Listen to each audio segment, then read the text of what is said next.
근데 지난 시간에도 제가 한번 설명드렸는데요. 우리 여기 있는 이 질량분의 원자수라는 걸 한번 정리를 해볼 건데, 질량분의 원자수라는 것은 결국엔 우리 몇 개를 구했어야 됐냐면 3개를 구했어야 됐어. 왜냐면 원자수라는 건 단일값이 아니라 걔는 꼭 어떻게 구해줘야 되냐면 각각 분자들의 분자당 원자수에다가 분자수를 곱했어야 됐고요. 이걸 질량으로 나눈 값을 비교하라는 게 디귿이었지. 근데 우리 여기서 이제 변수를 좀 줄여볼 건데, 분자수는 얘들아 얘가 1개 있다, 2개 있다, 또는 1몰 있다, 2몰 있다라고 쓰잖아. 화학에서 기본 단위는 개수야, 몰이야? 몰이라고 했죠. 그래서 우리 이걸 좀 다르게 여러분들이 이해하기 쉽게 써보면 어떻게 쓸 수 있냐면, 질량분의 분자당 원자수까지는 그대로 써주고요. 분자수가 아니라 몰이라는 단위로 공식을 써볼 거예요. 이게 여러분들한테 친숙한 형태이기 때문에 이렇게 씁니다. 그럼 우리 뭐를 할 수 있냐면, 원래 우리가 알고 있기로 어떤 물질의 화학식량은 몰분의 질이죠. 근데 얘는 지금 질분의 몰이라는 값을 갖고 있잖아. 그럼 역수취한 거니까 화학식량분의 1이 각 물질의 질량분의 몰에 해당하잖아. 그럼 우리 이 값을 뭐라고 쓸 수 있냐면, 밑에다가 쓸게요. 분자당 원자수, 분자에 그대로 들어있고요. 분모에는요, 질분의 몰은 화학식량분의 1이기 때문에 화학식량분의 분자당 원자수라고 쓸 수 있어. 그러면 우리가 지금 뭘 한 거냐면, 이 어렵게 원래 우리는 질량분의 원자수 값을 계산해야 되는데요. 그러기 위해선 얘도 구해야 되고 얘도 구해야 되고 얘도 구해야 되고 얘네들을 곱하는 계산 과정까지 필요했어. 근데 우리가 이런 개념 흐름만 설명할 수 있으면 얘 구하고 얘 구하고 2개만 구하고 이런 실수를 유발하는 계산 과정도 생략될 수 있잖아요. 그래서 결국엔 물질의 질량분의 원자수는 화학식량분의 분자당 원자수에 비례한다 라는 걸 알고 있으면, 가와 나에 대해서 이 값을 다시 볼 건데요. 가와 나의 화학식량이 m 대 2m이라는 거 구했죠. 가 분자당 원자수 6개, 나 분자당 원자수 12개죠. 이렇게 하셔도 결국엔 1대 1이 나오거든요. 그래서 변수를 줄이는 것에 대해서 한번 설명드렸고요. 이건 3점짜리 가서도 계속 설명하면서 연습할 겁니다. 어쨌든 이와 같이 변수를 줄여주셔야 된다라는 거 알고 계시면 되는 거고, 자, 시간 3분 드릴 건데 6, 7, 8번 한번 쓱 필요한 사람 보시고 2점짜리 5번 푸세요. 2점짜리 5번은요, 미리 말씀드리지만 많이 나오는 문제 주류는 아니었어요. 근데 2점짜리 5번이 3점짜리 4번에도 똑같은 유형이 있기 때문에 이게 새로 출제되는 유형의 한 부류일 수 있거든요. 그래서 좀 자세히 풉니다. 그거 자체가 막 너무 중요한 유형이다는 아니고, 문제 푸는 과정이 되게 짜증나긴 하는데 한번 보시고.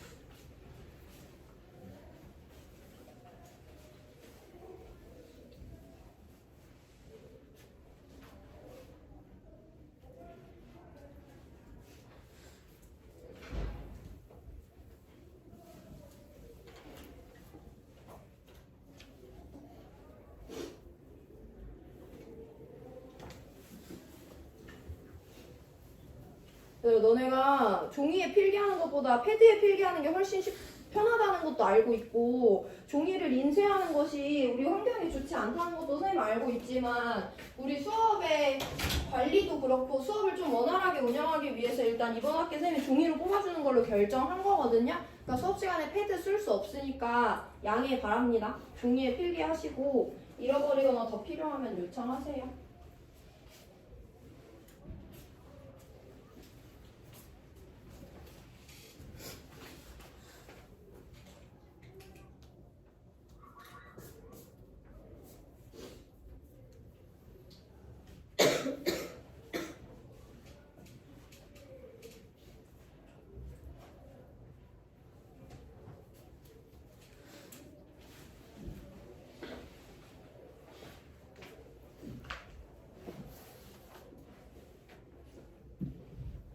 아보가드로 법칙은 기체 상태의 물질들에만 적용할 수 있는 법칙입니다.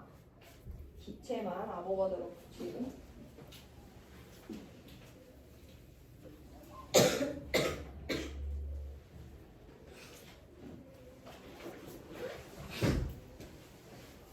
(5번) 같이 볼게요. 문제 처음부터 잘 읽어볼 건데, T도씨 1기압 조건에서 4가지 물질 가나다라에 대한 거예요.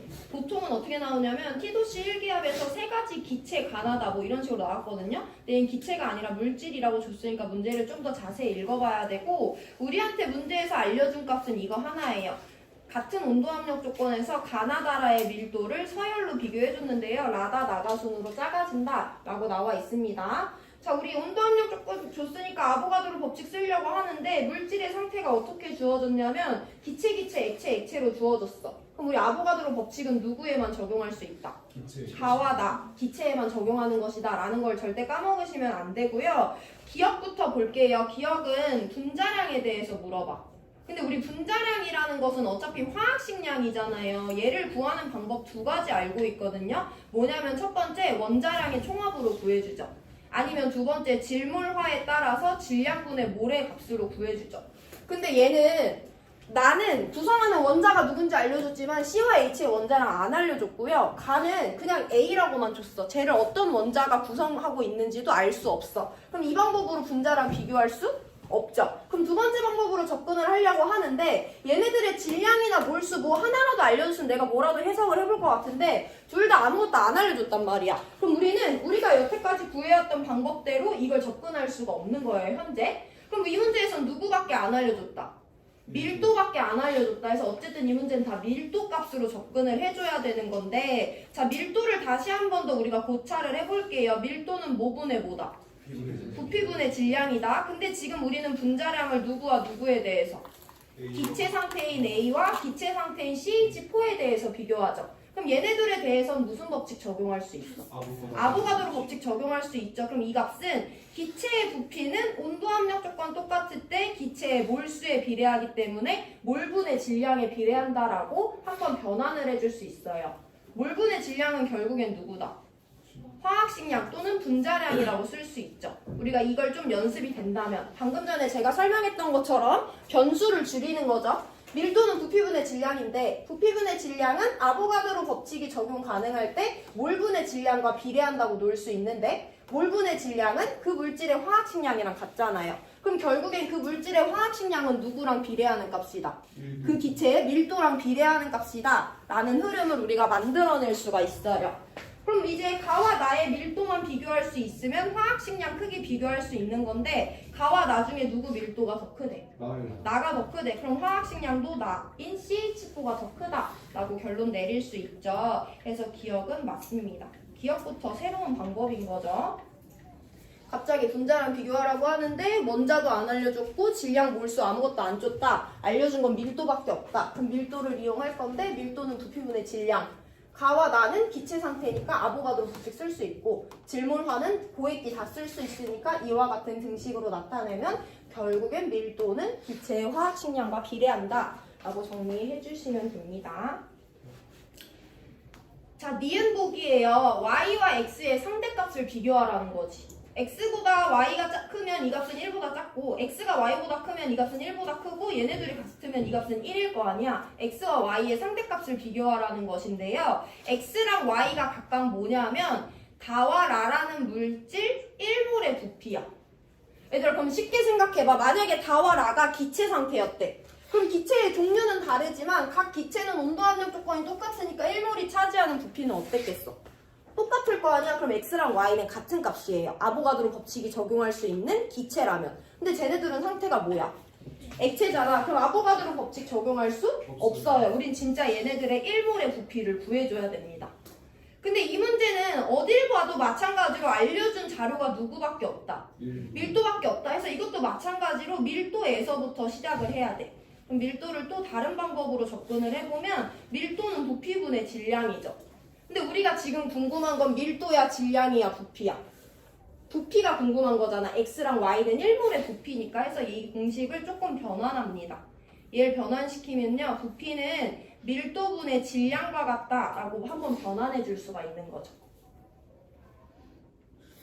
자, 그럼 여기서 우리가 궁금한 걸 한번 살펴보면 우린 그냥 부피가 궁금한 게 아니라 어떤 물질 1몰의 부피가 궁금해요. 그럼 질량 자리에도 어떤 물질 1몰의 질량이 들어가줘야 되고 그걸 밀도로 나눈 거죠. 물질의 밀도는 1몰이든 2몰이든 달라지는 값이 아닙니다. 그럼 여기서 한 번 더 변환을 해줘야 되지. 나 밀도 공식을 이용해서 부피를 어떻게 구하는지 알았어? 근데 난 그 중에 1몰의 부피가 궁금해. 그럼 1몰의 부피는 그 물질 1몰의 질량을 밀도로 나눠주면 돼. 그 물질 1몰의 질량은 어디다가 그람을 붙인 것과 같아? 화학식량에 g을 붙인 것과 같죠. 해서 여기 1몰의 질량에다가 결국에는 어떤 값을 넣어줄 수 있냐? 화학식량이라는 값을 넣어주시면 돼요. 그럼 우리 x와 y의 큰 비교 가능합니다. 그럼 1몰의 부피는 결국엔 그 물질의 밀도분의 화학식량에 비례하는 값으로 구할 수 있잖아. 그럼 우리가 만약에 다와 라의 화학식량을 비교하고 밀도를 비교할 수 있으면 1몰의 부피가 정확히는 얼마인지 모르더라도 크기 비교는 가능한 거죠.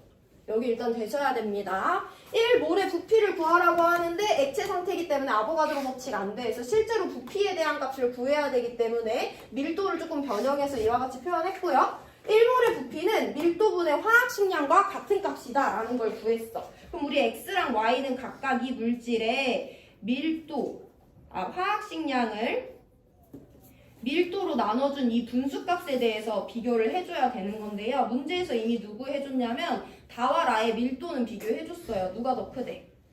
라가 밀도가 크대. 그럼 분모는 일단 라가 더 큰 거지. 그럼 이제 분자 비교해주면 되는데 화학식량 구해야 돼. 화학식량 어떻게 구하니? 원자량의 총합이지. 근데 문제에서 CH5의 원자량을 알려주진 않았어요. 근데 우리가 무엇을 알고 있어야 되냐면 어떤 물질의 화학식량은 그 물질을 구성하는 원자들의 원자량의 합이지. 우리가 계속 쓰고 있는 4개 중에 하나입니다. 그럼 얘 화학식량을 내가 몰라도 얘는 수소원자 2개, 산소원자 하나로 이루어져 있잖아. 얘는 수소원자 2개보다 많은 6개. 똑같이 산소원자도 하나 포함하고 있는데 거기다 누구까지 갖고 있어? 탄소 2개까지 갖고 있어. 그럼 우리가 CH5의 원자량을 몰라도 둘 중에 화학식량은 무조건 누가 더 크다? 다가 더 크다라고 설명할 수 있는 거죠. 그래서 분자값인 화학식량은 다가 라보다 큽니다. 그럼 분모는 얘가 더 작고 분자는 얘가 더 크니까 결국엔 그 값은 x가 y보다 크다라고 결론 내릴 수 있는 거죠. 이건 숫자 계산인 거고 이건 여러분들이 알아서 하시면 되고 우리는 1몰의 부피를 비교해야 되는데 이걸 바로 알 수는 없어. 근데 문제에서 밀도라는 거밖에 안 알려줬기 때문에 밀도에서 시작할 수밖에 없다라는 결론을 내리고 부피에 대해서 서술해보시고 1몰의 부피는 밀도분의 1몰의 질량이다. 1몰의 질량은 화학식량과 같기 때문에 결국엔 밀도 크기와 화학식량의 크기를 비교하면 되는구나. 밀도는 문제에서 이미 비교해줬고요. 화학식량은 정확히 비교할 수는 없지만 다가 더 크다는 건 결론 내릴 수 있기 때문에 x가 y보다 크다라고 설명하시면 되고 니은은 맞습니다. 자, 니은까지 왔으면 다 본 거고 디귿 보고 마무리할게요. 1g에 들어있는 분자수래. 1g에 들어있는 분자수는 간단하게 뭐분의 뭐로 나타낼 수 있어야 돼. 단위 질량이 들어있는 분자수이기 때문에 디귿은 질량분의 분자수다 라고 나타낼 수 있어야 되죠? 네. 그럼 우리 아까 봤던 것처럼 분자수는 어쨌든 모레 단위로 나타내기 때문에 질량분의 모레 비례하는 값을 구하라는 거잖아. 이거 변수 하나로 줄이는 거 연습 계속 하죠? 이거 뭐랑 똑같은 거야? 화학식량분의 1과 같다라고 할 수 있죠. 그럼 문제에서 물어보는 1g에 들어있는 분자수는 결국에는 화학식량이라는 변수의 대소 비교만 해주면 할 수 있는 거야. 얘랑 반비례하는 값이기 때문에. 그럼 우리 나와 다의 화학식량 비교할 수 있어야 되는데요. 화학식량은 원자량의 총합이죠. 나는 탄소 하나, 수소 4개다? 근데 다는 탄소도 2개고 수소도 6개고 거기다 산소까지 하나 갖고 있어. 화학식량 당연히 누가 더 커? 다가 더 크잖아. 근데 우리가 구해야 되는 값은 화학식량에 반비례하는 값이니까 이 값은 나가 다보다 크다라고 결론 내려주면 되는 거죠. 그래서 기니디 모두 맞는 5번입니다. 이 문제는 일단 아보가드로 법칙이 적용되는 애와 안 되는 애를 섞어서 줬기 때문에 그것부터가 어렵고요. 그리고 중간에 변수를 줄이는 과정들이 보기마다 포함이 되어 있었어요. 이거 연습이 돼야 되고 이 문제를 풀 때 내가 볼 때 가장 중요한 건 문제에서 밀도밖에 안 줬네? 그럼 밀도를 여러 가지 방법으로 활용하는 것을 내가 이것저것 트라이를 해서 문제 의도를 파악하는 과정이 필수입니다. 시간 3분 드릴 건데요. 질문 있는 사람 하시고요. 넘어갈 수 있으면 어렵겠지만 3점짜리 4번을 푸세요. 그거 풀고 다시 쉬운 난이도로 돌아옵니다. 2점 5번과 3점 4번이 문제 유형이 너무 비슷하기 때문에 좀 힘들 걸 알지만 이어서 푸는 거예요. 연속성을 위해서. 일단 이거 복습하고 질문 있는 사람 하시고 넘어갈 수 있으면 3점짜리 4번 푸세요.